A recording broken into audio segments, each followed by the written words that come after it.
All right, good evening, everyone. Oh, we're not too lopsided. Okay, good evening. So, just a refresher, we are in the general epistles this quarter. We finished James over the last two lessons, and now we are to 1 Peter. So, yeah, I apologize. I think the clicker's dead, Michael, so if you wouldn't mind running those for us. So if you remember, we have the assignment to read 1 Peter chapter 1 and 2. And so just a quick reminder, this is discussion-based class. So again, the more you talk, the better it is. Going to the next slide, 1 Peter chapter 1. Couple of things that I had highlighted as far as, it did? Yep. Got a lot of user error tonight, so that's okay. I will fix it.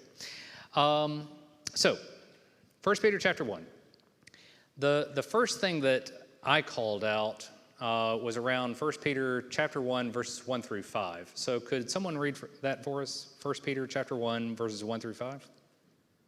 Peter, an apostle of Jesus Christ, to those who are elect exiles into dispersion in Pontus, Galatia, Cappadocia, Asia, and Bithynia, according to the foreknowledge of God the Father and the sanctification of the Spirit, for obedience to Jesus Christ and for sprinkling with his blood.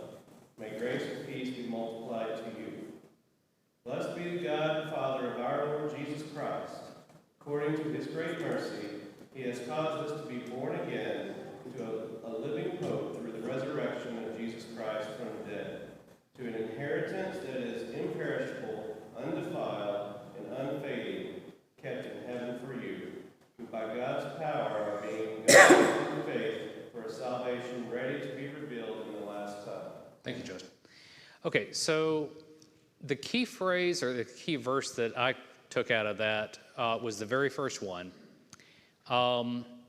It says, to those who reside as strangers scattered throughout Pontus, Galatia, and these other places. So, what does that tell y'all? What do you get out of that verse? Who's he? Not a specific church.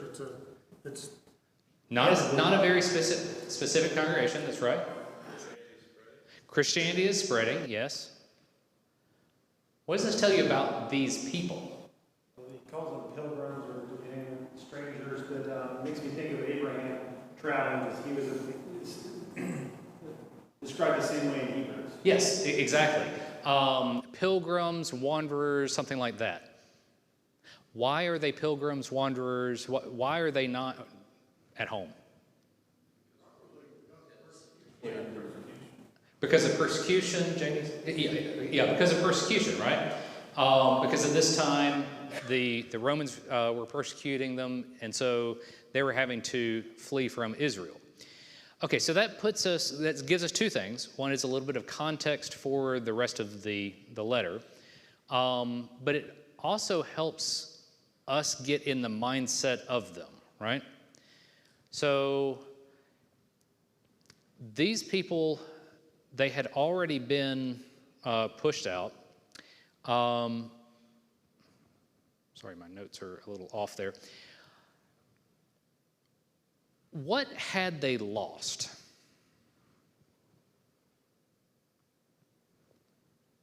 It says they were spread out. What had they lost? Their nation? Yes, their nation. Their homes. If you were pushed out of your home today, can't tell you what speed, what would you be able to take 100% of everything with you?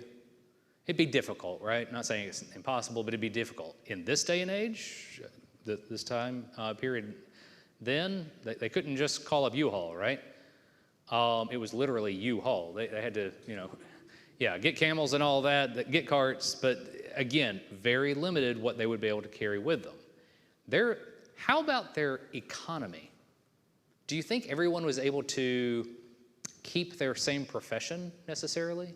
And even if they could, even if they were, I don't know, a market seller, well, all of a sudden they have to rebuild that market.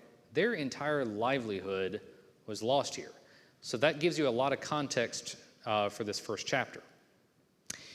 Okay, so your home versus hotel. How many of y'all have like stayed in a hotel for say a week? Yeah, right? I've gotten a little bit better. If I'm going to be there for an entire week, I usually unpack the suitcase now. If I'm there for a couple of days, everything's still in the suitcase. I never really pack out, right? How hard is it to leave a hotel after a week? Even if it's a really good hotel, it's like, yeah, it's time to go. Yet your home, it's a lot different. These people, this was a huge burden to them. So, with that, what do you think their mental state was in exile? How do you think they were feeling? Stressed? Out of sorts? Anxious. Yes, anxious. Probably discouraged would be another one, right? Okay, so again, that's the first point I want to call out is what mental state they're in. Okay, so now we get into the next two things. One is, I call out verse 7 in particular, but I'm going to read verses 6 through 9. Again, this is still chapter 1. In this you greatly rejoice, even though now, for a little while, if necessary, you have been distressed by various trials, so that the proof of your faith, being more precious than gold, which perishes though tested with fire, may be found to result in praise, glory, and honor at the revelation of Jesus Christ. And though you have not seen him, you love him. And though you do not see him now, you believe in him. You greatly rejoice with joy inexpressible and in full glory of God, obtaining as the outcome of your faith, the salvation of your soul. Okay, so because of the trials that they were going through at this time, what was Peter trying to do? Encourage. He was trying to give encouragement to them. How was he trying to give encouragement to them? Or think about your gift and your inheritance in heaven. Exactly. Because they probably don't have an inheritance on earth anymore because they lost everything. That's right. They have no inheritance on earth anymore. They have lost that, and so he's trying to focus them on the future, on the heavenly things, okay? All right, so just a couple of things real quick in this verse here, verse 7. We see, so that the proof of your faith, so they are faithful. I think we should call that out too. They are faithful. Being more precious than gold, which perishes though tested by fire. Didn't we just see gold mentioned not long ago? And what was the context there?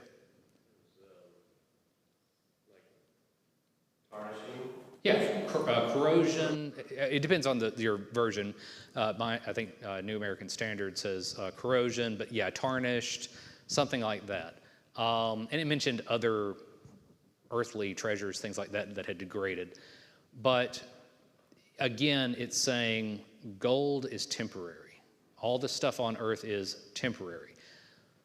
I would argue here gold might be a little bit slightly more literal because, again, they were driven out of their homes, so they lost material wealth as part of this. Okay. So what does it say is the outcome of their faith? The salvation of your soul. So by doing that, he's focusing them on heaven, right? Not on the temporal things. So is that important for us? And why? Why do we need to be focused on heaven? Because this is temporary. Yeah, it is temporary, but it's a long time. It's temporary. It's going to end, but it is a long time. Forever is longer, exactly. That's exactly right. Forever is longer than what we have here on earth. I got to say, this is one of the primary differences of how people should be able to tell if you are a Christian or not. Because, and I fail at this so much, don't get me wrong, but if we were good at it, and sometimes we do succeed, if we truly are focused on the eternal, anything that happens here on earth is not meaningless, but less important. You can weather it better, right? Your attitude can be better. These people were going through a trial, which I hope we never have to go through, but Peter is giving that encouragement to them specifically through that. All right, so then we have a juxtaposition with verse, oh, yeah, I'm sorry. Yeah. This is my favorite passage of the entire Bible. I'm sorry, I skipped it. Go ahead. That's okay. I think, and you have to read verses 3 through 9 as a group. Yes. Because it starts out, Peter starts out, blessed be to God. Mm-hmm. And then everything else follows from that. So Peter right up front is recognizing that even their salvation is due to God's action, God's love, God's grace, God's mercy.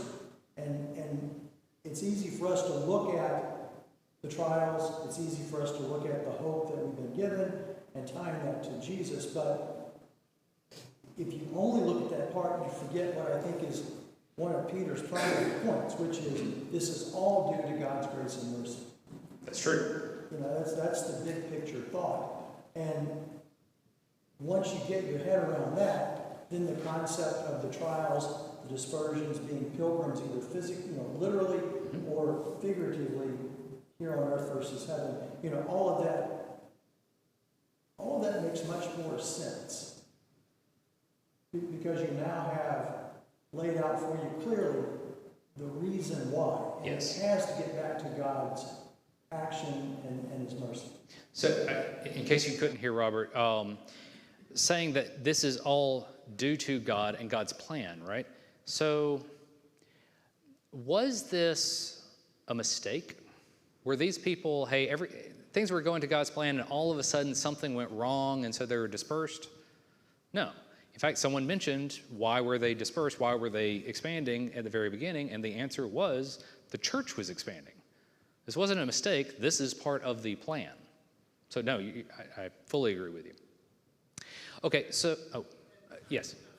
I guess I look at passages like this and I always wonder, we tend to go the opposite direction and say, well, this didn't happen for me, so God didn't answer my prayer, or, you now have those televangelists with the prosperity gospel, just pray and send $100 and you'll be richly blessed here. And I really have a hard time finding anywhere in the New Testament where people were physically blessed or even spared significant persecution. Yep. And so I have a hard time reconciling that, all the blessings on this life with Christian life and the example we have in the New Testament.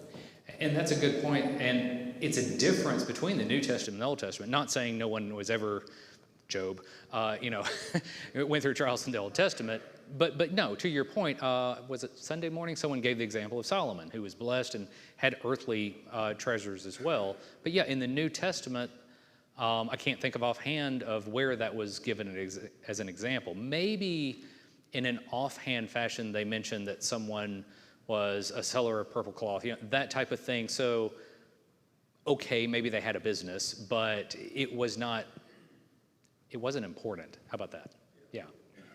Yes. I agree with the general thesis, especially in the New Testament, but I'd actually argue that a lot of the Old Testament folks also were in a bad situation. So as we because this is effectively mirrored in Hebrews chapter 11.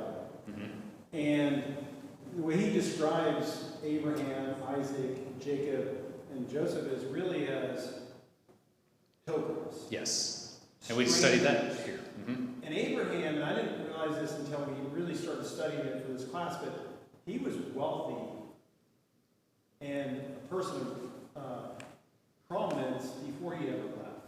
Yes. And then what did he do? He went and dwelt in tents. Yeah. Now God did bless him, and he did still have wealth, but he was still living in tents. It wasn't as much as he had to begin with, possibly. Yeah. And he was in tents. Yeah.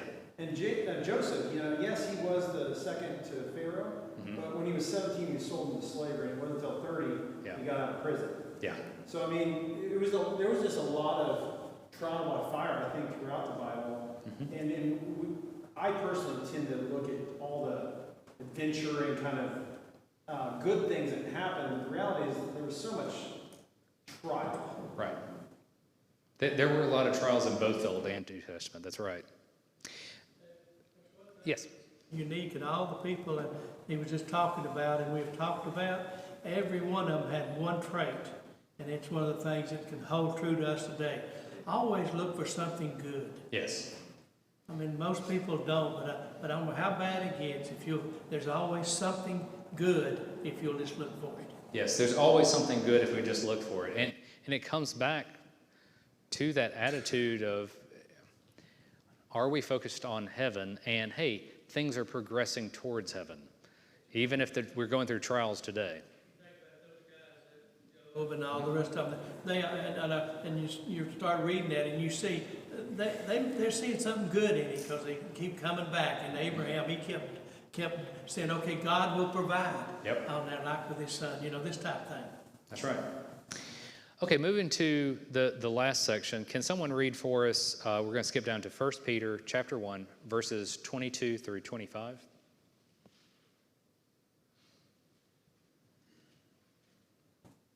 Since you have purified your souls in obedience to the truth for a sincere love of the brothers, fervently love one another from the heart. For you have been born again, not of seed which is perishable, but imperishable. That is, through the living and enduring Word of God. For all flesh is like grass, and all of its glory is like the flower of grass. The grass withers, and the flowers fall off. But the word of the Lord endures forever. And this is the word which was preached to you. Thank you. So I call out verse 24 as kind of a good summary of that. All flesh is like grass.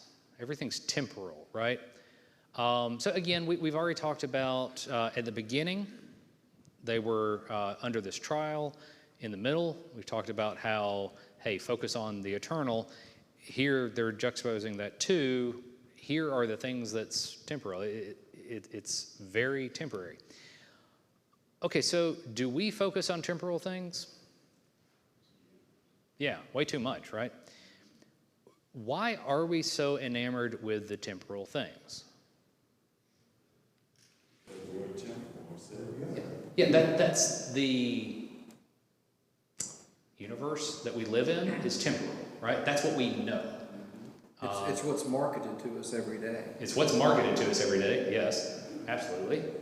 But it's also, I eat today, but I'm hungry again tomorrow. So there's an aspect of just being human. Yes. I don't disagree with that, but right, there is an aspect where we must fulfill certain things in a certain amount of time. Sorry, someone was saying? Yeah, I was going to say, it's kind of like, it's the common things that are every day, the worldly things. The thing about them is you don't have to have faith. So anybody can believe in the worldly things, and they don't have to have faith. As Christians, we have to have faith. In your lives, you probably have categories of things that you need to do. Eating is one. Working is one. Answering emails is probably one. Some of those things are not very important, are they? Answering emails, probably no matter what your job is, almost all, answering emails is probably towards the bottom of the list of the most critical things that the company needs you to be doing today. And yet, that seems to be, I don't know, at least for me, a struggle that you start focusing on those. Why? Because they keep coming, right? It's the things that's right in front of you. When we say temporal, how temporal are we talking? Are we talking about 50 years or are we talking about 5 minutes? Okay, let's put it this way. We're not going to ask ages in here, but retirement. How hard is it for a 25-year-old to save for retirement? Is it easier or harder for them to get in their head that they need to save for retirement than say someone who is, I don't know, 60 years old? Not saying that's the time to start. I'm just saying it's more. Yes. 5-year-old. Yes, it's much harder for them to have it in their mind. Why? Not imminent. Right, it's not imminent. It's so far out there. Okay, so one of the things that psychologists have recommended for helping not just in financial saving for retirement, but in health for retirement, things of that nature, is to literally think how you are going to look at age, whatever, 65, and to think, okay, this is me at 65. I want to be able to have a bed to sleep in. I want to be able to eat. Okay, so if I want that for myself, what do I have to do? Oh, I guess I have to start saving for retirement. Well, I also don't want to have a lot of medical bills. Maybe I ought to go on a walk rather than watch another YouTube video, right? I think that same type of mentality can help us. Let's think about, again, the other world, right? Think about the eternal. Where am I going to be? What does it take for me to get there? Is what I'm doing today, what's on my calendar, going to help me towards that, or is it going to hinder me towards that? Okay? I'm sure there's been multiple people done this, but I saw it, I think at CYC, Lonnie Jones did this. Like Hampton mentioned a minute ago, forever is a lot longer. Yes. We can't get that visually in our head, like you said, to actually physically picture that, but what he did to help it kind of visualize it for high schoolers was he took a big long rope, probably a 30-foot rope, and put a piece of black electrical tape on the end of it and said, like, this black piece of electrical tape just on the very end of this rope, that's our physical life. Yep. The rest of that is eternity. And you're focusing on this little bitty piece of black tape when you don't recognize what you're storing up in heaven, in that eternity. I thought that was a pretty good representation because, like you said, it helps kind of show you in comparison. Are we really living for that little black piece of tape? And it makes you realize how much less significant those moments are than the things that we do to store up for heaven.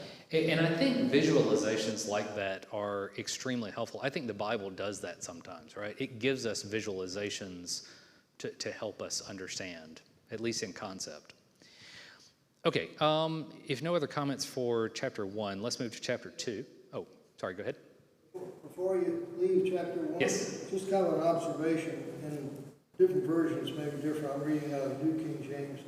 But the latter part of verse 2 in chapter 1, it uses the combination of the words of sprinkling of the blood of Jesus Christ. Now, this is addressed primarily to Jews, Yes. so they understood that. But modern day readings, when they see sprinkling and blood, they may get the wrong picture. Yes. Yeah. So if you didn't hear Bob, is in verse 2, still in chapter 1. And in my version, I'm on New American Standard, it also uses sprinkled. One of the general rules of interpreting the Bible is if there's separate verses and one is very clear and one is kind of vague, you use the clear one, right? You don't try to read into the less clear one and just say, well, okay, the actual clear one goes away, right? So this is not talking about, sprinkling is okay for baptism or anything like that. Yep. Okay, so chapter 2, it does kind of switch gears here. There's a therefore, right? So, anytime you see a therefore, you didn't know what it's there for. So everything in chapter 1 has gotten us here. But then excuse me just a moment, verses 1 through 3. So can someone read for us 1 Peter chapter 2, verses 1 through 3? Therefore, laying aside all malice, all deceit, hypocrisy, envy, and all evil speaking, as newborn babes desire the pure milk of the word, that you may grow thereby, if indeed you have tasted that the Lord is gracious. Thank you. Okay, so let's look at this verse 1.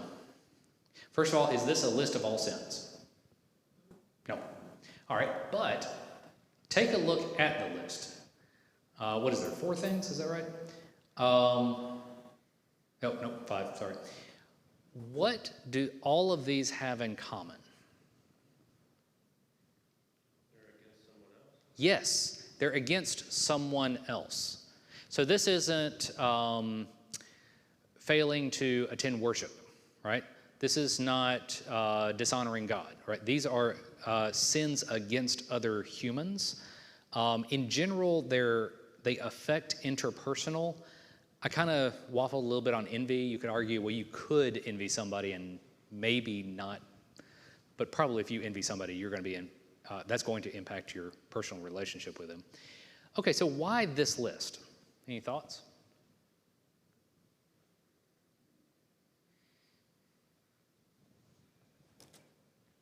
Supposed to love each other. We're supposed to love each other.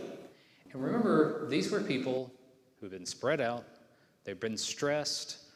Have any of y'all ever hosted or been a chaperone at a, what do you call it, a lock-in, an overnight teen event? Yeah, and what's one of the rules that you all know? Like, hey, things are going to get heated at some point during the night, and kids are going to fight and get angry. It's like you got to cool down. You're tired. You're hangry. That's why we provide so much pizza, right? These people have been stressed. They have been taken out of their comfort zone. They're out of their natural environment. They have lost their inheritance. And so they are stressed. This is reminding them, but you're still together. You're all Christians. So you've got to get along and help each other, which of course is going to help the church grow as well, right? If there were all these people who were moving into your area and they were all mad and not getting along with each other, would you want to join them? No. He wants to make sure that they have unity as Christians in the place that they're going. Okay, let's go to verse 2? We see, like newborn babies long for pure milk. Where do we see a similar metaphor for that? Yes, Hebrews is the one I thought about. Actually, it's in 1 Corinthians as well. But notice the wording here in verse 2. It says, and like newborn babies long for the pure milk of the word, so that by it you may grow in respect to salvation. Well, that's a little different, isn't it, than what we read in Hebrews? What's the difference? So here it's saying, go after the milk. Why do you think that might be? Different point in time of their journey. Yes, exactly. This is a different point in time in their spiritual journey, maybe in their physical journey as well. At this point, they need the basics, apparently. Peter knew something that, I hate to say we don't, but he knew obviously more about these people that he was writing to than we did. So he's actually saying, hey, you need to focus on these things because of the state that they were in. Versus Hebrews and 1 Corinthians, which is, I hate to say shaming them, but chastising them a little bit, saying, hey, you should be past this by now. You should already have this taken to heart. We shouldn't have to cover it as often. Let's move on to the meat. Okay. Yes. Continue to grow into salvation.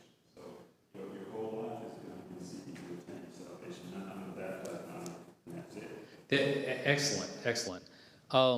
So if you didn't hear Keith, he's saying that salvation is not a once and done thing where, all of a sudden you get baptized and you are the perfect Christian, you know everything, you're fully educated, you're all good, right? Aren't we kind of guilty of that sometimes, of thinking it should be that way?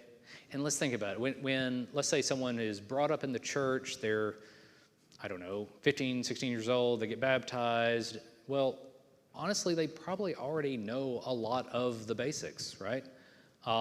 Yet someone who, let's say, is 30 years old is coming from outside of the church, they get baptized, and all of a sudden it's like, well, why don't you know that? Well, right? Okay, they don't know something. That's the point of the church, is to help them. Okay? Yes? I think there's a component of that, we tend to think of it in terms of knowledge. That's our interpretation of that for the most part. There's a component of that is action. It's works. And I think you can know all there is to know about the Bible and still basically be dealing with milk if you're not putting the higher needs in action toward your fellow man. All right, we've already passed James. Sorry. I'm just kidding. But no, you're exactly right. As we've read in James, we are supposed to fulfill our faith through actions, right? Works is how we show, how we demonstrate our faith. And so you're absolutely right. Sometimes it isn't what you know, but how you apply it. Yeah. Yeah. Is why haven't you applied what you know? Here, he's teaching them how to treat and start out doing things. Yes. Yep, exactly right. It's also what 1 Peter 1, 13 through 17 speaks, which we skipped. Right. Yeah, for the second time, we did skip over that section. Okay, not doing too bad on time, though. Can someone read for us, still in 1 Peter chapter 2, verses 4 through 6? As to a living stone, rejected indeed by men, but chosen by God and precious, you also as living stones are being built up into a spiritual house, a holy priesthood, to offer up spiritual sacrifices acceptable to God through Jesus Christ. Therefore, keep going. Yes. Therefore it is also contained in the Scriptures, behold, I lay in Zion a chief cornerstone, elect, precious, and he who believes on him will be by no means be put to shame. Therefore, to you who believe, he is precious.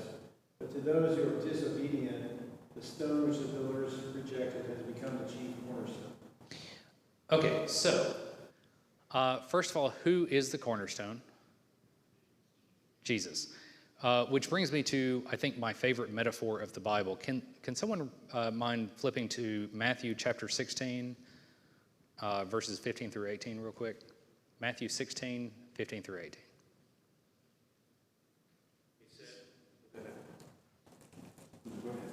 He said to them, "But who do you say that I am?"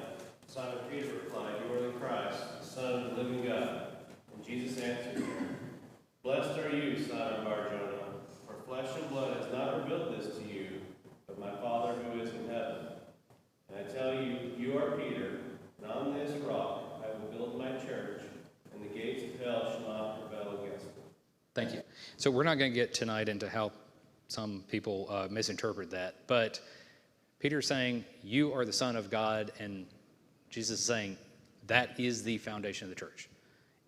And that's, this is a metaphor, so I was about to say literal, but anyway, I can't complete the sentence without saying the word literal. That is the foundation though, right? If you don't believe that Christ is the Son of God, nothing else makes sense. And there are actually some groups who don't believe that, but yet still profess to be Christians, which is very confusing to me. But Jesus is the cornerstone. So pop quiz, Hampton. Let's say you had your crew, they were setting up for a building, and they already put the lines out for where everything was supposed to be lined up, and everyone went to lunch, and I went over there, and no one saw me, and I moved one of those corner pieces by 1 inch, and I left. Would that be funny when you found out about it? No. That would not be funny. Okay, so why would that not be funny?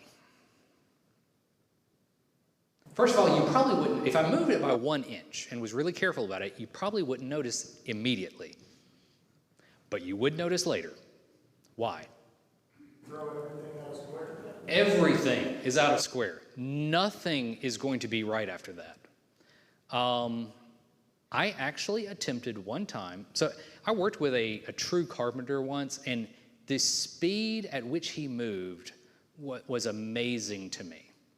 And so I attempted that one time. It turns out there's skill and knowledge involved that allows you to move faster. Don't try to move fast without it. And so I built something without quite getting it square, and then tried to square up on top of it. It was a tree house. It worked, but yeah, okay, don't do that. So the cornerstone is extremely important, but this section is adding on to that metaphor. So Jesus is the cornerstone. We still got that. Who are the other stones? I'm sorry? Everybody else. Yes, the Christians, right? And what is it building? What are we building? The church, right. So he's saying that we as Christians as a whole, are the stones that are going into this church. So we had that first section, which was saying y'all need to have unity. You need to not slander each other. You need to be not envious. Y'all need to work together. And now he's saying, because y'all are stones, and if y'all don't work together, if the mortar doesn't hold, then the church is not going to stand. Okay? Anything else on that section? With what you're just talking about, see that wall right there? That Yes. back wall of this Yes. building? It's off 6 inches. 6 inches? Wow. Hal had to redesign the whole inside because the builder done that. Because I was up here one morning and he was arguing with them that it was off 6 inches. Yeah. They said, no, it's not. And I never forget it. He sat there with that, he took his finger, he said, see that mark right there? It's 6 inches off. Now, how he saw 6 inches, I don't know. Yeah. But That's I mean, a it lot. was a real deal with the builders at that point, because they had got that wall, and that affected this whole ceiling. Oh, yes. On there. So, I mean, and that's the way the church is. If you get the wrong person in as an elder or a minister Mm-hmm. or whatever from that, they can get it off that center just a little bit, and it messes the whole church up. Yes. Yes. If you get the foundation wrong, or anything on top of it, but especially the foundation wrong, then it's going to mess up everything that's on top of it. Okay, it is going to somewhat shift now. So we're going to move down to verse 13. So can someone read for us, please, 1 Peter chapter 2, verses 13 through 17? Be subject for the Lord's sake to every human institution, whether it be to the emperor as supreme, or to governors as set by him to punish those who do evil and to praise those who do good. For this is the will of God, that by doing good you shall put to silence the ignorance of foolish people. Live as people who are free, not using your freedom as a cover-up for evil, but living as servants of God. Honor everyone, love the brotherhood, fear God, honor the emperor. Very good, thank you. Okay, so this is one that I think a lot of us struggle with. We are supposed to respect earthly authority. Okay, so first of all, what is the limiting factor to that? God's will, yes. So we are supposed to respect authority, follow authority, until it is against God's authority, what God's will is. Well, that's true. You still have to respect it, but not follow. You still have to respect it. So, in deference to Matt can answer. On Sunday morning, we were talking about this. I'll give you a hint. So, who in Matt's lesson did that? Basically, he was respectful and all that, but he did not do a certain thing because he felt it was against God's authority. Mordecai, thank you. Good job, Matt. All right, so yeah, Matt's very happy now. So, and again, if you haven't been here on Sunday mornings for that, or you were in a different class, so Mordecai didn't bow, right? Which of course was offensive to that person, and it's a whole lesson. But that was a great example of that. So, act as a free people. So that's a specific instruction. What does that mean? Act as a free people. It just said respect authority.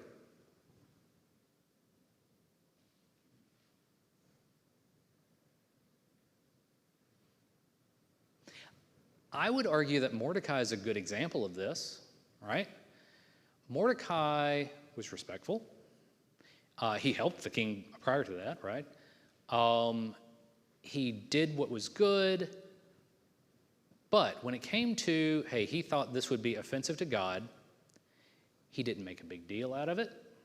He didn't parade around and put up billboards, look what I did. He just simply did it. He's a free person, right? He was expressing free will, but not, it's not exactly his will exactly, but the free will to follow God's will. How about that? That's a little bit twisted. So he was acting as a free person, even though he's under the authority of, in that case, the king, in our case, the government, that type of thing. There's an attitude to that, I think. It's the attitude that you don't flaunt it, that we are free, that we're not under the government, we can do whatever we want, even if it's okay, how about COVID? Okay, so COVID. A lot of states said, nope, you can't worship, you can't do anything, we're going to shut you down. There was a line there, right? Obviously, we had to do what God's will was, but yet you still have to do it with a Christian attitude. I think that's, I don't know, that in my opinion, that's the point he's trying to get across, is do it as a free person. What do y'all think? He's going back to that idea, I think in verse 9 too. He's already kind of distinguished that they are their own nation. Like you are God's people, and that's different. That's set apart. So that's a really cool thing to think about. Like, we are God's people, a holy nation, a royal priesthood, and we just happen to be here. So respect and be servants in that situation. But it's freeing to know that, again, kind of back to everything. No matter what's happening, it's freeing to know that this is not our true citizenship. Our citizenship is in heaven. Exactly, which goes all the way back to chapter 1. We are an earthly kingdom, a heavenly kingdom. We're here temporarily on earth, but we are a separate nation, if you will. Not a nation as in Israel, but a nation as in Christians. Okay, anything else before we close out for the evening? Yes, Jim? Also, if you go back to the very beginning this evening, you were talking about persecution. So it's very possible some of these people were persecuted and were not free.